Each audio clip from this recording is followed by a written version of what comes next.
No, it's about 45. 45. Yeah, but you've got to remember, you've got to remember that a lot of it is, and I can give you that rough numbers.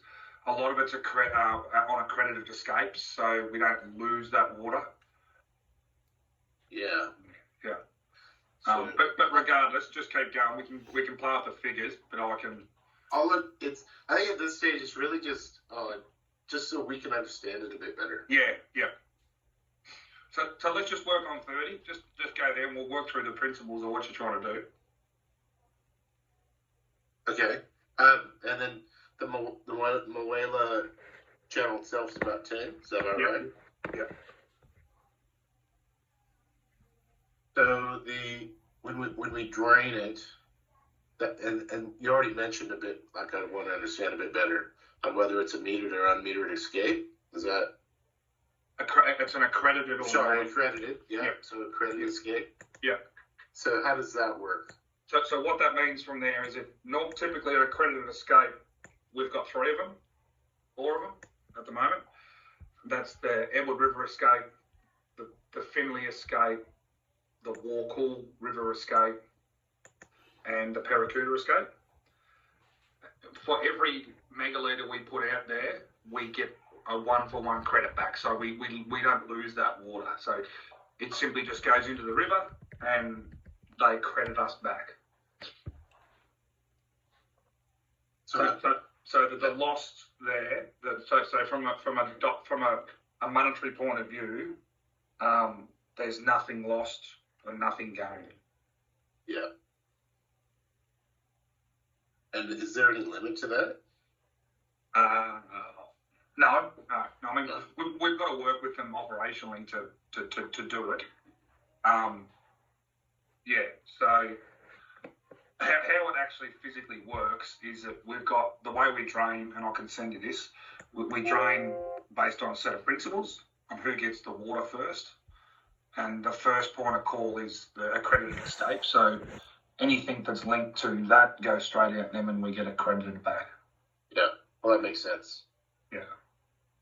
So we get the credits back. So when we go to fill, it just nets to 0, I suppose. I don't quite know how all that works. But it's just the water accounting to say if we've diverted 100,000 megs for the year, and we put 10,000 out there accredited escapes, we only get billed and deducted off our license 90,000.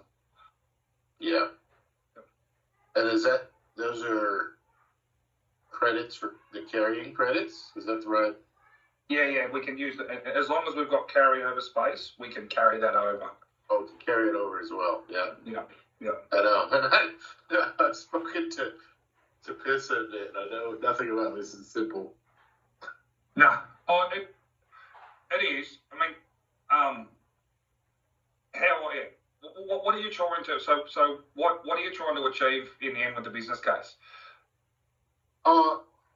Again, the business case is probably secondary to just an opportunity for Patricia and I to understand a bit more about how it's working. Yeah. So if the number is 45 gigaliters in the capacity of channel, and okay, for the sake of argument, let's say we drain the whole thing, even though that's what we do in practice. Yep. So if we drain the whole thing, so there's 45. Yeah. So we'll throw 10 out the Edward River escape and Warkall escape. Yeah. So we're down to 35. We'll probably put 2,500 out both of the Paracuda and of the Finley escape. So there's another 5. So take it down to from 45 to 40 down to 25.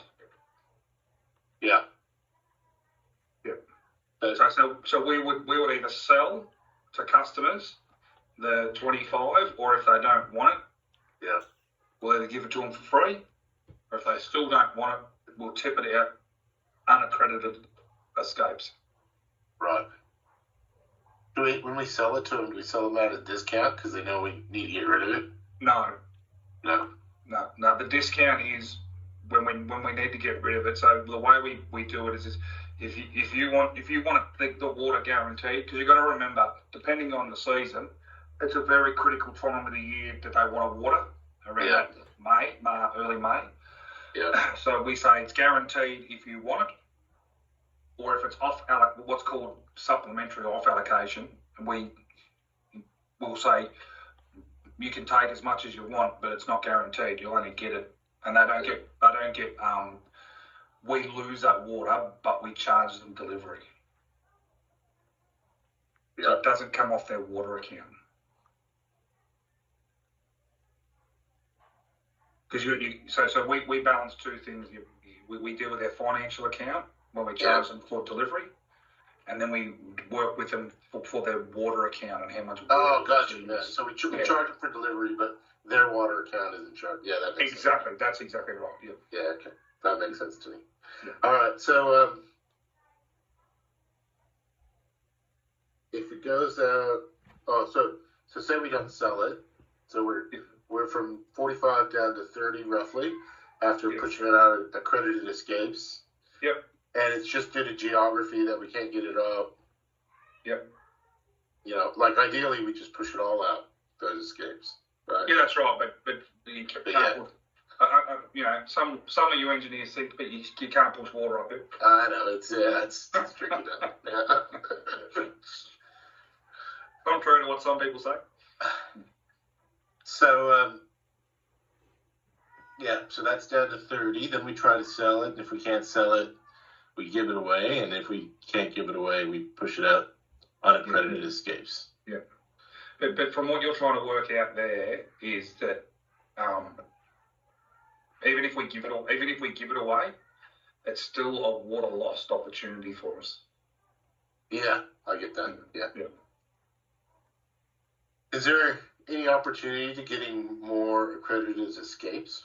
Yes. Yeah. So that's going to happen as part of the feasibility study, and even as part of the stuff that PIS is doing will enable it. Yeah. So, do we get a feeling? I mean, is it most of our water then we can push out accredited escape? No, it won't be. There'll be. I wouldn't have thought there'd be any scope in the east. So in the off the Mole Whaler system, where the accredited escapes will be is on the Warkall system. But again, it's not going to be. We're only talking probably 1,000 to 2,000 megalitres. So it's not a big bang for the buck. No, the Mole Whaler Canal, Denny Buddha, and Berrigan systems are the big ones. Okay. And there's no opportunities in the east because there's no environmental. And we've already got them. So like because they've got to get back into a river system. Yeah. So a lot of the other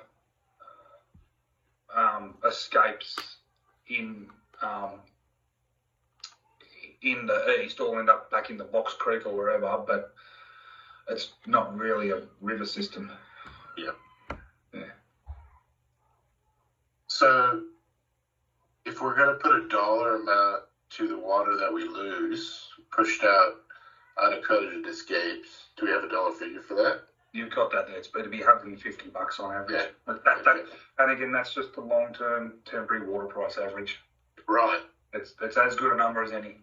Yeah. So that's the spot price of water on the. Yeah. Yeah. Okay.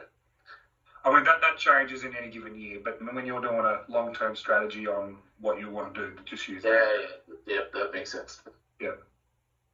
But do we have capacity to sell the water? So what it will mean is, how we manage our water. Next time you're here, I'll give you both a 101 water. We manage our bucket of water with carryover allocation, water from the agreements like the escapes agreement and the environmental agreement. What it will mean is that there's just less water potentially in the bucket for us to distribute or sell. Now the elephant in the room says that 30, regardless if we lose 30 or not, we'll still sell what we need to sell next year. So in reality, that's less water for our customers that we give them for free. Yeah. But for it's a lost opportunity because the current strategy at the moment is we sell 80 GL. But moving forward, if that said, let's sell 80 GL plus any of the water that we can save through the 3 year maintenance strategy, then there's an opportunity to sell more water. So we can sell.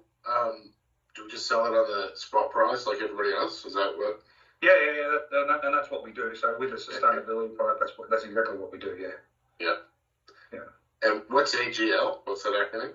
80 GL, 80,000 megalitres. 80 GL, right? Yeah, so actually, yeah. So we sell 80,000 megs the last couple of years. Yeah. And that's for the AMRR perfection. Yeah, that's to fund your strategy. So that stuff that up. Yeah. Yep. But again, I mean, I know what you guys are going through. You're doing a bottom up build. If we need, instead of needing $8 million a year for capex, we need 12. Well, that 80 will turn into something more. Yeah, I mean, we'll cross that bridge when we get to it. Yeah. I think that makes sense to me then. Patricia, do you have questions? Clear as mud? Clear as mud. Yeah. So, in this specific one, I'm sharing my screen, I'm not sharing anything. But this specific one, Patricia, which is, we're looking at batter protection. So where are we using this information for this one?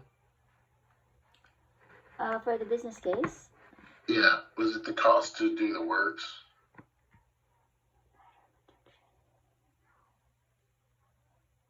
Well, what are you looking at? Sorry. Yeah, that's all right. I don't think Josh needs to be here for that. I was going to clarify something else in my head, but that's all. Just drop down Word. What's your business case say there? For what? Oh, so with you sharing your screen. One of those. Oh, sorry. Yeah. Yeah. That's just the general description of what we do when we drain the system. What happens when we drain the system? What maintenance works are involved, and those are the 3 dot points. I don't think we probably might not need to include those. I'm not sure if we need to in this case because. The cost to drain a third of the system, it'll be less than that. Like it'll be. Yeah, that's. It'll be 10 GL per year. Okay. And however you. Yeah. Is that so? It's not a direct cost though. It's a lost opportunity cost. Opportunity cost. Yeah. So when you say 10 gigaliters per year, and the Mogollon Canal itself is 10, and we've drained the Mogollon the last 3 years, is 10. Now remember, we get that back out of the Mogollon Canal. So if you go, let's roughly 45. We're going to drain 15 out of accredited escapes. That leaves 30 left. Right. Divided into the 3 maintenance areas, that's 10 GL per year. Gotcha. So we could drain the Mogollon Canal every year, and it doesn't hurt us. No. From this perspective. No, it doesn't hurt us from this perspective. It hurts us from some other stuff. Yeah. Is that because the customers on the Mogollon Canal want to use it? Yeah, and we just get them back online earlier, and you keep connectivity to all of the other drained non-maintenance areas. Well, that raises another question. If we say we never had to go down for maintenance. Yep. So say there was no winter works period. Yep. Would we sell more water, deliver more water? Well, yes, you would. There will still be a downtime from our suppliers, so from that makes sense, and that's why it's in the winter works, I imagine, because that's the That's the Yeah. low point in demand, but Yes. there would be an underlying demand. Yeah, I mean, you've only got to look at, and we can do the numbers for you if you like, from when we implemented the 3-year maintenance strategy. I mean, the idea is that some customers will have access to 365 days a year irrigation if they want to. Some, How's that? depending where they are in the system. So, for instance, in the Denny Buda system, if we're not draining it and the Mulwala Canal's not drained, the guys down the bottom of that system will be able to irrigate all year round if they wanted to. Yeah. Because they've got 15,000 megalitres above them that they're never going to use. And then by the time the Mulwala Canal offtake comes back online, it's offline for a month, we can then refurbish. Now, the volume of water that we deliver in, after the 20th of July, 20th of May through to season opening is minimal, but it's still there. Right. It's water that we wouldn't deliver if we drained it all. But it's not an issue because we have an accredited escape that we drain that from. Yeah. It's just, it's downstream. It's so there's two things that the 3-year maintenance strategy does, and that's one, in any given year, save up to 10 GL a year and provide a better level of service to the non-drainage areas. 20, wouldn't it be? Don't you say 20 GL? Yeah, 20, sorry, yes, yeah, you're right. Yep, save 20, sorry, yes, you're right. Yeah. Now, that level of service, as we always discuss, there's been no recognition or increase in fees for that. Yeah. For instance, if it is determined that leaving water in the channel does increase weed growth and increases our budget by X amount, then there needs to be a tougher discussion between your team and my team around cost versus service level.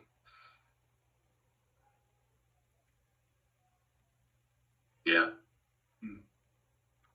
But it's really a decision by decision makers. We just give them information and they can make decisions. Yeah, but you know where I'm going. I know what you mean. Yeah. So, there's always give and take. In fact, we were discussing the other day how much our behavior would change if we paid a dividend to shareholders, like a cash dividend. Yeah. All right. Thanks, Josh. I think that really helps us. Cool. Righto. Next time you're down, I'll give you a water accounting 101 if you want. I need a whiteboard, so next time you're in, we'll... How much time do you need for that? We'll book it in. Half an hour. Yeah, right. Too easy. We'll do that. Yeah. Cool. Sounds good. All right. Thanks, Josh. Thanks, Josh. Bye. Okay. Bye.